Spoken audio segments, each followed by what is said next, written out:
ডেনমার্কের প্রধানমন্ত্রী মেটে ফ্রেডরিকসনকে ফোন করে হুমকি দিয়েছেন মার্কিন প্রেসিডেন্ট ডোনাল্ড ট্রাম্প। ব্রিটিশ সংবাদ মাধ্যম ফিনান্সিয়াল টাইমসের প্রতিবেদন থেকে জানা যায়, 25 জানুয়ারি কয়েকজন বর্তমান ও সাবেক ইউরোপীয় কর্মকর্তা এই তথ্য জানিয়েছেন। কিন্তু কেন হঠাৎ ডেনমার্কের প্রধানমন্ত্রীকে হুমকি দেবেন ট্রাম্প?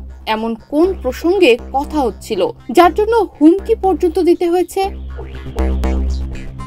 জানা গেছে, গত সপ্তাহে ডেনমার্কের প্রধানমন্ত্রীর সঙ্গে ফোনে কথা বলেন ট্রাম্প। ওই সময় তিনি আনুষ্ঠানিকভাবে প্রেসিডেন্টের শপথও নেননি। ফোন আলাপের সময় ট্রাম্প মেটে ফ্রেডরিকসনের কাছে গ্রিনল্যান্ড কিনে নেওয়ারও দাবি পুনর্ব্যক্ত করেছেন। কথোপকথনের এক পর্যায়ে ট্রাম্প ফোনে ডেনমার্কের প্রধানমন্ত্রীর সঙ্গে আগ্রাসী আচরণ করেন। কেন তিনি গ্রিনল্যান্ডকে বিক্রি করবেন না সে ব্যাপারে তাকে জেরা করেন। ফিনান্সিয়াল টাইমস এর প্রতিবেদনে বলা হয়েছে, একজন কূটনীতিক ওই ফোন কলকে ভয়ঙ্কর বলে অভিহিত করেছেন।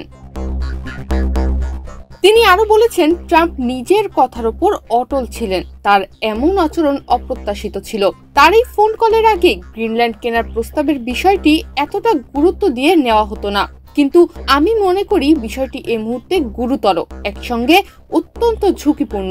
অপর এক কর্মকর্তা বলেছেন, যুক্তরাষ্ট্রের উদ্দেশ্য খুবই স্পষ্ট, তারা গ্রিনল্যান্ড চায়। ডেনমার্কের কর্মকর্তারা এ নিয়ে খুবই ঝামেলায় আছেন, দ্বিধাদ্বন্দ্বে আছেন। ডেনমার্কের সাবেক এক কর্মকর্তা বলেছেন, এ দুজনের আলোচনা খুবই উত্তপ্ত ছিল। ট্রাম্প ডেনমার্কের বিরুদ্ধে নির্দিষ্ট কিছু পদক্ষেপ নেওয়ার হুমকি দিয়েছেন, যার মধ্যে আছে শুল্ক বৃদ্ধি করা।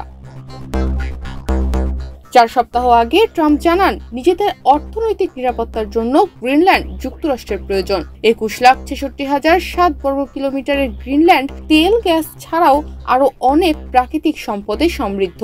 এটি ডেনমার্কের একটি স্বায়ত্তশাসিত অঞ্চল।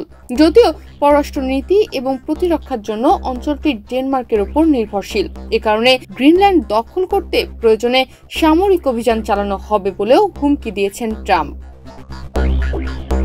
তনিমা রহমান, বাংলাদেশ প্রতিদিন।